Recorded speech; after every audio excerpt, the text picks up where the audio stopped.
که تر دې دمه پورې تاسو زموږ چینل نه وي سبسکرایب کړی نو په سبسکرایب بټن باندې کلیک وکړئ. که ویډیو مو خوښه شوه نو په لایک بټن باندې کلیک وکړئ. د نور سره شریکولو لپاره په شیر بټن باندې کلیک وکړئ. خپل وړاندیزونه او نظرونه د کمنټس په برخه کې زموږ سره شریک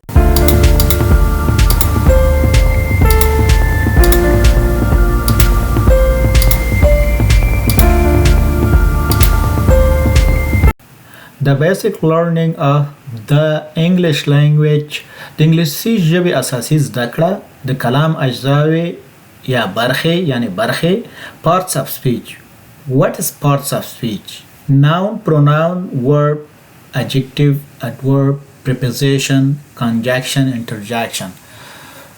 اسم یا نوم ځای نیونکی یا ضمیر فعل صفت قید حروف فی اضافه تړونکې کلمه حیرانونکې کلمه. راځو اوس ګورو چې مثال what's part of speech د کلام اجزاوې څه شی دي.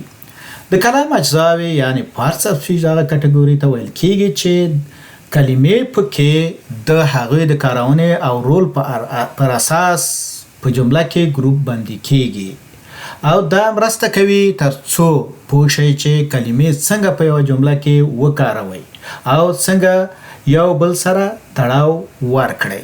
د کلام اجزاوې د کلمې برخې د ګرامر تدریس او ژبې زده کړې لپاره بنسټیزه برخه ده. زده کوونکو ته پوهه ورکوي چې ترڅو هر کلمه په ګرامري او سمه توګه په جمله کې وکاروي. دا لیکوالانو سره مرسته کوي ترڅو د مختلفو جملو جوړښتونه وکاروي او د غوره څرګندولو لپاره مناسبې کلمې وټاکي. په انګلیسي ژبه کې 8 اصلي برخې د کلمو شتون لري. هر یوه یې ځانګړی هدف لري.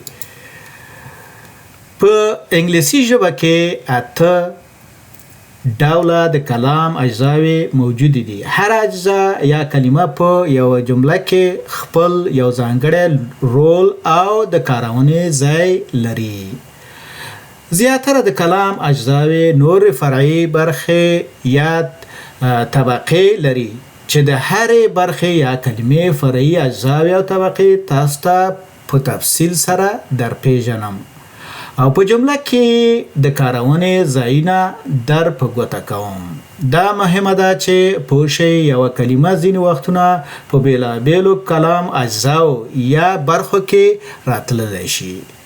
کیدای شي یوه کلمه یو ځل د اسم یعنی ناون پر ځای راغلی وي یا راشي او بل ځل د فعل یعنی ورب پر ځای راغلی وي یا راشي.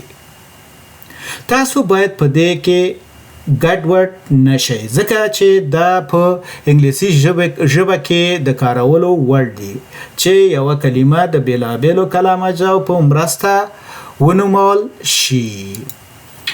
د بېلګې په ډول سره زه یوه کلمه یعنی انکریز مثال د انکریز کلمه چې د زیاتوالي معنا لري په لاندې مثالونو کې یو ځل د اسم یعنی ناون او بل ځل د فعل یعنی ورب په بڼه کاروم یا په شکل کاروم.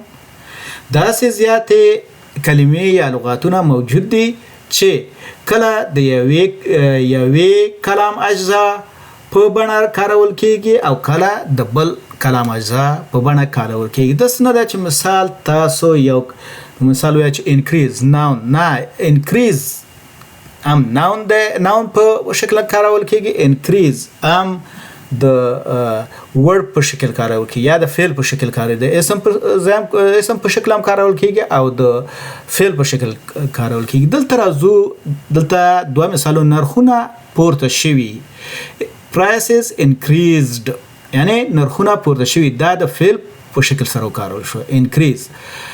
اسم په ځای څنګه اسم په ځای څنګه کارول شي یا د اسم په بڼه څنګه کارول شو د پیروانو یا تعقیبونکو په شمیر کې زیاتوالی راغلی.